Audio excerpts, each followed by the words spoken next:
Welcome back. Yes, indeed, we're kicking off our focus on some of these developments that they continue to make the rounds over the weekend and up until late yesterday. So we even expect some today. So from the Minister of Information who's spoken, the EFCC that's waded in, and FG, Minister of Information, I'm talking about what governments will do. But first, we've got Dr. Emeka Okegu here with us. He is a policy analyst. Good morning. Thank you for coming on today. Good morning. Happy New Year. Okay, so let's go through some of, in fact, there are just so many of this morning. But just preceding yesterday, we had Halima Shehu, who was the CEO of NSIP, arrested and detained by the EFCC after her suspension by the president. And then they're interrogating her for this alleged 44 billion naira fraud, the multiple accounts linked to NCIPA officials. And then we understand that they said 30 billion was traced to that account.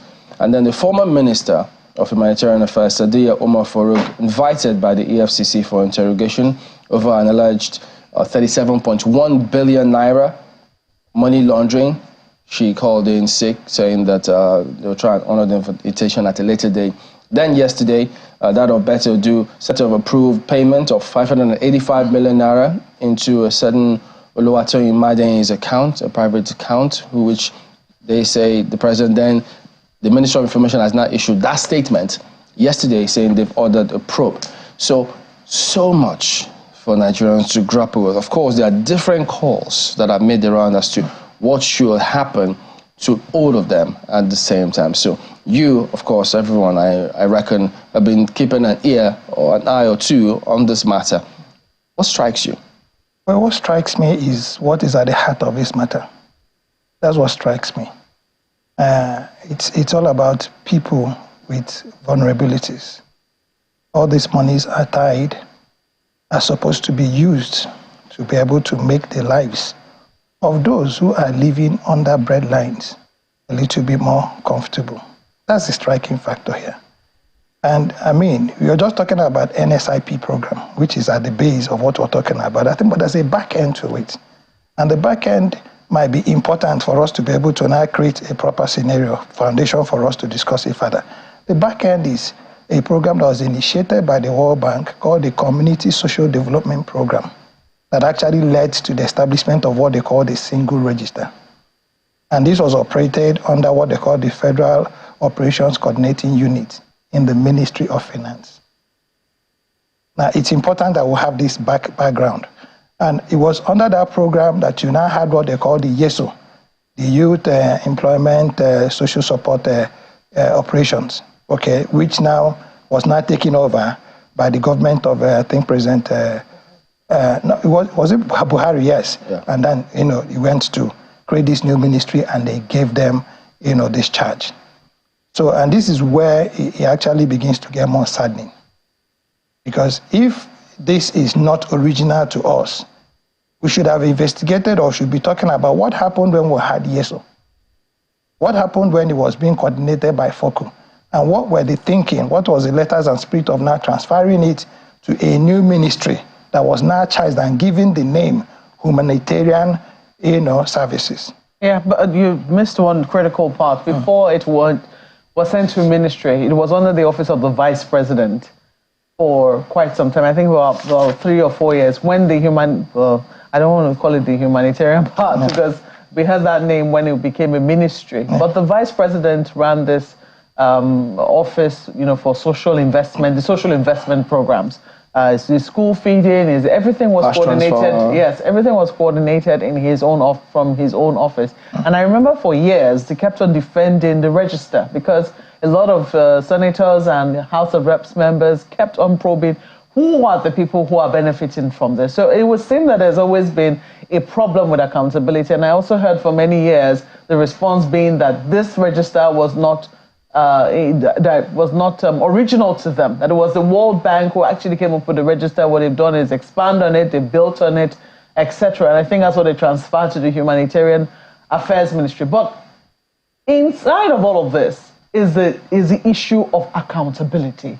For many years, it would seem, even since the program started, there have been questions as to who the real beneficiaries are of this particular program, whether the people who were supposed to get the monies were really getting the money. So if you were to look at it from the viewpoint of accountability, we know that not everybody will be online. Yeah. In fact, the people whom they're targeting might not necessarily be people, unless you deliberately go and track those people, you might never be able to get them to acknowledge that they actually did receive that sort of money. So do you want to speak to how you think? No, not how I think. I was involved. Yeah. I was actually consultant for Kogi State. Okay. In trying to track accountability. For which one of the programs? YESO. Okay, for the YESO program. Okay. Because when the issue of a single register came, there needed to be verification. I had my opinion, and I made it known to the people who engaged me to say, I think I see some fault lines in the criteria of people who made or have been classified as being vulnerable. Because I do not, in my opinion, see anybody who's gotten a university or a third degree, or tertiary education as vulnerable. That was my take on it. But there was a register that could have been expanded. And in trying to track accountability, what the YESO Focal project did was to get banks to make certain that every beneficiary opened their bank account. And I was part of that verification process. And the whole idea was to say, no matter how difficult it was, if you wanted to be part of this program, because against the first verification for the cash transfers, remember that, like you said, the Empower program that was supposed to be, dealing with people between the ages of 18 and 35, trying to give them skills and all that. And then you had, again, you've mentioned it, the JEEP, the Government Enterprise Empowerment Project, and of course the school feeding program. Against all this, accountability is actually the lack of credible data. The first and the most important thing for me at the heart of it was that you had a single register that you hadn't expanded, you hadn't interrogated well. A lot of states hadn't even keyed in. As at the time that program was moving to the office of the vice president, I believe only about 6 or 7 states in Nigeria had actually signed on to it. So it wasn't as if it had a nationwide spread. And I think it got to 16 states before it now got transferred to the Ministry of Humanitarian Affairs being created then. To track accountability is to be able to interrogate documentation. That's the only way you can track accountability. And even at the point in time, the office of the vice president, was talking about defending it. You also had trader money where we saw the office of the vice president going to the market to give people money. Indeed. The same person. So how could you, in one breath, be saying you're talking about and who are those people? In what record did you capture them? So does that then suggest that even when it was run by the OVP and then transferred to a ministry, do we know, did you get any sense that there was proper handover of documents and data? The first sense we got that there was a crash, there was a helicopter crash, and if stories were had, were true, there was a lot of money loaded in that helicopter, and it was supposed to be for the Empower program. Can we start from there? So it's not about documentation, it's about the right documentation. And right documentation has to be juxtaposed against data you can interrogate. So what do we then do about, because now almost everyone who's run that ministry now, from this recent development now, the former minister, the SIPA CEO, the current minister, all having questions to answer. So let's start with asking those questions. That's what we're going to do. If you don't ask those questions, then you can't get answers. And it's out of the questions and these interrogations that I can now begin to now get what to do. And then go back to where it started from. And that's why I'm saying to you, if you Google the CSDP, it had a framework, it had an operational framework. And if you follow that operational framework, nobody was supposed to be getting any monies without being properly identified. Identify vis-a-vis now making certain that, you were vulnerable, or you were susceptible to vulnerability, you were poor, you needed to get that skill. Because at one time, remember that the second layer was that people were now also engaged to be able to teach them skills. And against those, lectures or trainings, now they were being paid stipends. Then I think it used to be 7,500. So if you are not capturing first and foremost a name called Chamberlain Oso, Emeko Kenwu, Magbe, Ogun, how do you now begin to now talk about accountability? So It's a big issue because what we now saw was that the Ministry of the Accountant General of the Federation is the person who said, look, I got, yes, indeed, my office received that request to pay this amount of money, but we declined because we do not pay this kind of money into individual accounts, or we're not supposed to pay it. Because if indeed that process, what she said, has been followed before now, this question's been raised about the former minister, over 37.1 billion naira allegation, and also of, I think, the person who was removed from the municipal office, the Halima lady who was removed as well. These questions ought not to be, because due process ought to have been followed. Well, there are two ways. First and foremost, I mean, there's what they call audit alarm. Okay, the Accountant General had no reasons to reject that request without giving reasons in writing. Okay, so her rejection seems to be I mean, this is my personal opinion, is beginning to sound more political. Because in the first place, remember that the minister is not the chief accounting officer of a ministry. Now, the question will be, was it right for her to have been the one to have raised the memo when you had the PAMSEC? And then what advice did she get from the DFA? Especially in this day and time where you now have what they call cash planning. Who is the DFA? The Director of Finance of a ministry. Okay. I mean, if you're talking about money, that's the process. Now, what vouchers were raised? What committee meetings were held? What is this supposed to be for? And again, let me say this. It might not, be the right way, but it's conventional. Pay money into the account of a ministry official is not unusual. Yes, it's not. I mean, find out, it's not. You mean they've been doing it? It is not. I mean, there are program officers that you can pay monies into and they retire. So it's not that huge. We found a hit. It's not a big deal. No, it's not. If that person, okay, is a personnel of that ministry. However, it is under very specific circumstances and against very specific programs and timelines. Okay, some people can be giving monies to organize hotels, organize this, organize training, buy training materials. All that can be done. Now, but I'm saying that the proper thing, the proper response should have been, first and foremost, this memo is not properly couched. Because you just don't put it. I've seen that thing flying all over the social media. I haven't seen any backup document. Because usually when you make that kind of request, it is against, this is payment for A, B, C, D, B, E, D, E, and we're not, paying to these people because of A, B, C, D. Committee report A, committee report B, this, and you attach orders to give. But even at that, what the Office of the Accountant General should have done is to respond. Not through the social media to say I'm rejecting it, but to respond in writing, pointing out, those, places or extant, procedures that should have been followed. I didn't see that happen. Now, again, this is a ministry that has been immersed in a lot of struggle, as it were. The new minister comes with her own ideas. The old minister has left, some faithfuls, as it were. So it's also not impossible.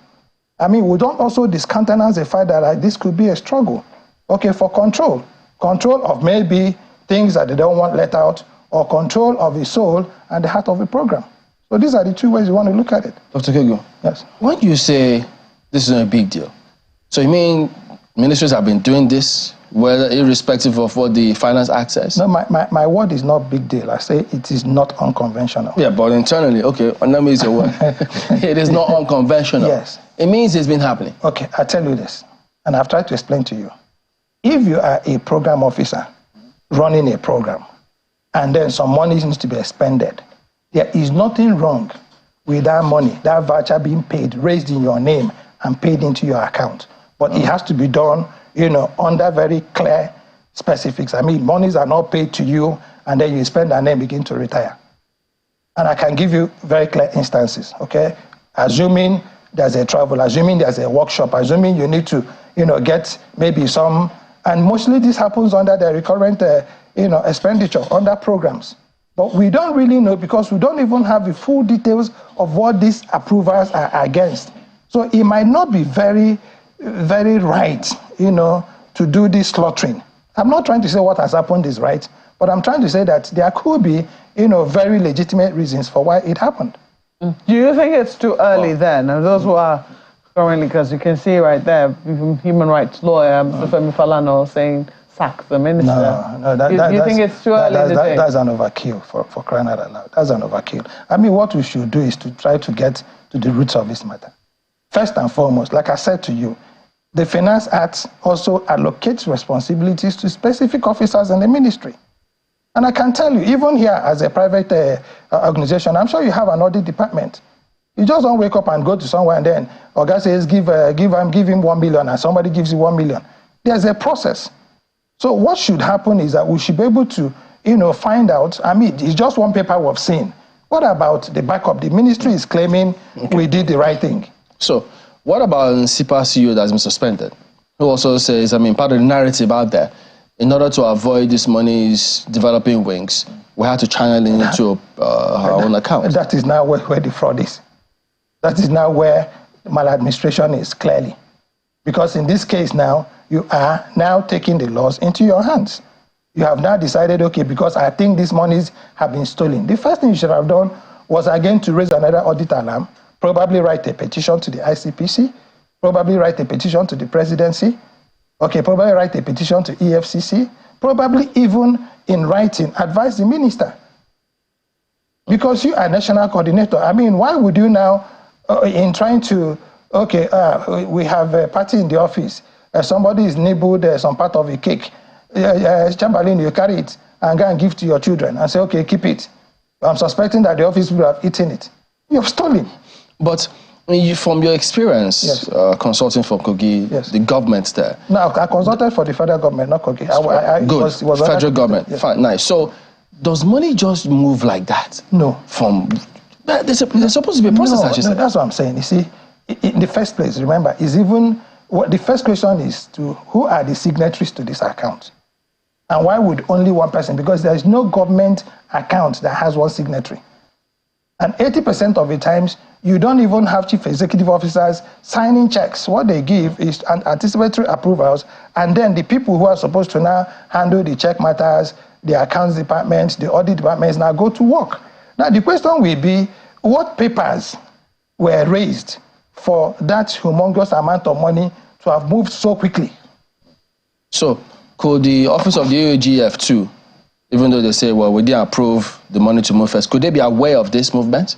It is possible, not directly, but through their accounts staff in the ministry. If they know, what should they have done? What was the standard practice? The standard practice is to have stopped it and raised what are called an audit alarm. The standard practice is to say, what you have done is not proper, okay, we are stopping this payment. But you just don't say that over the social media. You put it in writing, so that you can be able to guide the person.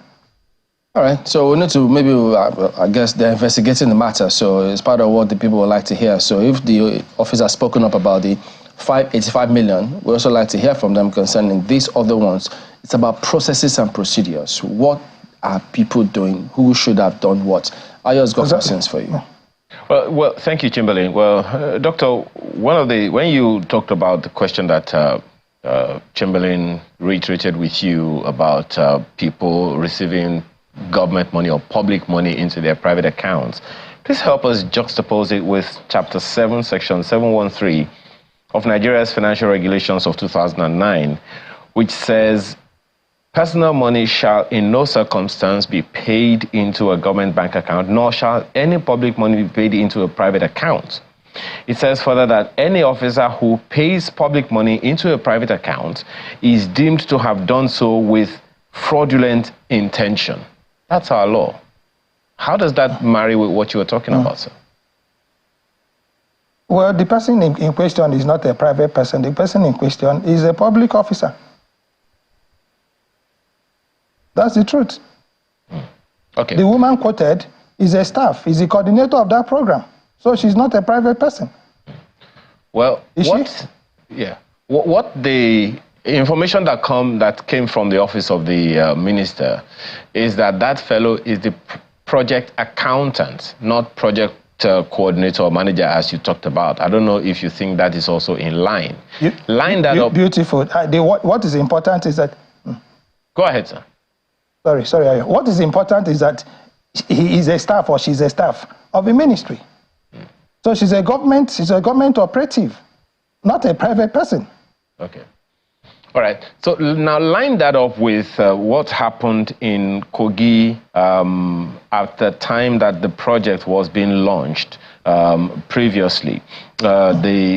It's under the aegis of the Grants for Vulnerable Groups scheme that 20,000 naira each was given to the poorest of the poor and most vulnerable Nigerians in rural communities in one state. Now, what had happened hitherto is that the monies are paid directly to the accounts of the beneficiaries in these communities. What do you think changed in this regard? Couldn't it have gone the same way it normally went? Because that was the original design when it ran under the office of the former vice president. Well, it also changed under the office of the former vice president, because we saw the former vice president also giving people cash in markets. Okay, the only time that program ran its full course was when it was under, the Federal Ministry of Finance, under what they call the FOCU, like I said earlier. And because I was part of, those who went to verify those accounts, see the people physically interact with the banks that were supposed to be doing it. And I think at that point in time, they had engaged about 3 or 4 or 5 banks, to open those accounts. Yes, there were some, issues of BVN, names mixed up and all that. That was what, it was supposed to be resolving. If we had stayed on that path and insisted that everybody's account, was captured, everybody was captured in that program, then it would have been a lot more easier. I would have avoided all this. But remember, it was an election year, and then, government needed to do probably a little more than to show that they were actually with the people. So some of those monies were put on table and they started being shared. That was wrong. Was wrong then, is wrong now. And this is why we're seeing what we're seeing. It was totally and completely avoidable, and could have been avoided if we had just maintained, and insisted that everybody who was vulnerable, had to have an account. That's one way of building social inclusion. Now, how about those who would say to you that this whole melee could have been avoided if the social register had been used the way it was previously? The monies were paid directly into people's bank accounts at the time, but this now 580-something million naira was supposed to be for 4 states, to be coordinated by one person, paid into the person's personal accounts. Is there a role that the state governments or state governors could have played in this regard, where the registers they were supposed to have come up with is what could have been used, or while they're still trying to put their own registers together, the federal government could have used the existing so-called faulty social register, which didn't have such an issue as it is having now? I agree, Ayo. I agree, but again, two things must also take into context. One, the number of people that had gotten into poverty had increased exponentially. I mean, at a point in time, it was, by statistics of the World Bank, we were climbing about 133 million, people and more. I remember, like I said to you, that the social register hadn't even gone up to 16 states of Nigeria. The World Bank didn't have it. And if our focus under the office of a vice president was, the former vice president, of course, was to expand that register, make certain that we got every state to have, a single register, I think would have avoided a lot of these problems. But ab initio, that didn't seem to be the focus. The focus seemed to be, okay, let's be able to get as much people as we can and hand over this money. So the former minister, seemed to have just, followed the trail. And then I don't know, in this instance now, maybe the new minister is saying, okay, instead of giving money, let me give it to somebody that I can hold accountable. I'm not holding brief for her. I'm certain that she'll have her explanations to make. But point is that, yes, you're right. If you use a single register, it would have helped. But if you use a single register that does not capture, the socioeconomic realities on the ground, you wouldn't have also done much, would you? How much of this, Dr. Kigo, would you say is political, and how much really is intended for the purpose of alleviating poverty? Is it the brouhaha or the program? The whole thing, I mean, 585.2 million naira going into private account, that's what Nigerians can see and hear and read. Now, you said earlier in response to the question of my colleagues with you right there in Abuja that you read some politics into all of this. So that's why I'm asking, how much of this whole thing is politics and how much, because the minister also said that there are attempts to smear her name. So how much of it is politics? How much of it really is intended for good governance? I read politics. I read struggle. I read struggle for control. I read also intention, okay, to do it a new way. So there are three issues there that we're dealing with. Of course, there's no way you can sit in that kind of, in parentheses, juicy place that you won't be able to get attacks. And it's fine, it's good, that these attacks are coming because that way, you make the ministry and the staff, up their game and be more careful, okay, and be more measured in what they're doing. I think it also has a little to do with politics. There's no way, for politicians, one way or the other, you make political enemies who might want to bring you down at all cost. But what's important is that I also think that, yes, if we run well, we have a lot of vulnerable people in Nigeria. It can also benefit people. And please, it's important that when we talk about private accounts, people can have that narrative. But what you can only have that narrative when we now are certain that this person is not a staff of a ministry. If she's a government or he's a government operative, you cannot call him or her private. That will not, that will be selling the wrong narrative. The ministry has come to say the person we paid for is an accountant or whatever, but what is important is that she is an employee of government. And that part of... maybe they mean private in the sense that it's not government account. Well, please read the law again. How you read it? We're talking about private. Private means you're not in government. And I'm saying to you that there are program officers and I stand to be corrected. Wait, you mean they consider officials of government as government account as well? No. If you're an official of government, you can hold government money. You can spend government money. I'm not an official of government. If that money was paid into my account, then it's a private account. But if she has a role, if she has a responsibility, if there's a program, and she's the program officer, okay, it is for her to now, it's for the ministry to be able to now show you backup documents. You just don't wake up and say, because I like you run this program. No. Usually the way it happens is that there are sequences of meetings, of filings, of committees, of agreements, of stakeholders now agreeing that this is how it works. So there has to be that kind of documentation. If it's not there, then I think something is wrong. Yeah, some people also say that law might need to be tweaked because it might also prevent the humanitarian ministry from doing its work in the sense that the monies are meant for individual accounts at the end of the day, aren't they? Well, what's important is that it could also even be, I don't know if Cross River, I think yes, I covered Cross River, but it was under another program. I don't know if they have an updated, single register. Okay, I don't know if Ogun has. I think they mentioned 4 states. Now, if they don't have, for whatever, we don't even know if these monies are meant for capacity programming, hiring of halls. We don't know.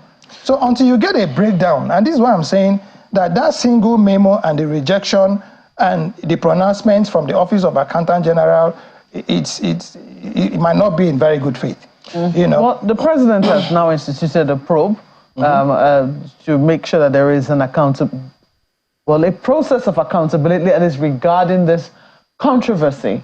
What are your expectations of it? First, do you have confidence in it? And two, how quickly do you think we should be getting outcomes from that? Trust me, I do. Take it or leave it, like him or dislike him. President Tinubu has shown, that he responds very quickly, okay, to both public opinion and then things that are happening around him. That's very clear. You have so many instances. I can give you 2 or 3.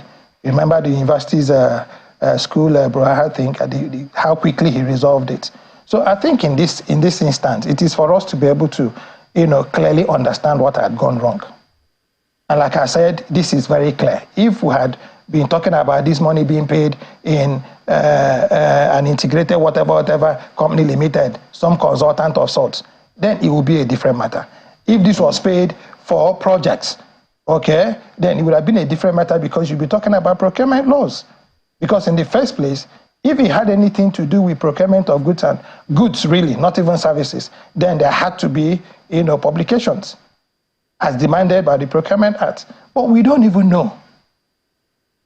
You see the issue now. Anybody who's going to be castigating might be doing that, from a point of emotion. Okay, you hear, 500 something million stolen, kill, die, this. We must be a little bit dispassionate in discussing issues like this. Now, if administratively there has been some maladministration, then some measures should be taken to correct it. Okay, if there has been, maybe some evidence of administrative lack vis-a-vis not understanding the administrative process, then this is one way. And like I said, what the Accountant General's office should have done is to have written a long memo explaining the process to say, Madam, in the first place, this memo shouldn't have emanated, shouldn't have come without A, B, C, D. You may so wish to represent. That's how it's done. I mean, no money has been stolen, as far as I'm concerned. I don't. If they didn't approve the money, then nobody took it. But they're investigating the 37.1 billion from the former Minister of Humanitarian Affairs, and I think 44 billion from the Incipal CEO, who's Mr. Spiner. So we're waiting to see what the AFCC comes up with. Great. At the end of the day with those ones. And some viewers have responded quickly. They say, did you say the VP was handing cash directly to people? I saw it on TV. The trader money thing. Didn't it happen? Okay, we'll check on that because some are saying, well, they're not sure they saw that directly, but we'll see. All right, Dr. Emeka Okegu is a policy analyst. Thank you for coming on this morning. Pleasure, it's always a pleasure and honor to be here. We're back in just a moment. Don't go away.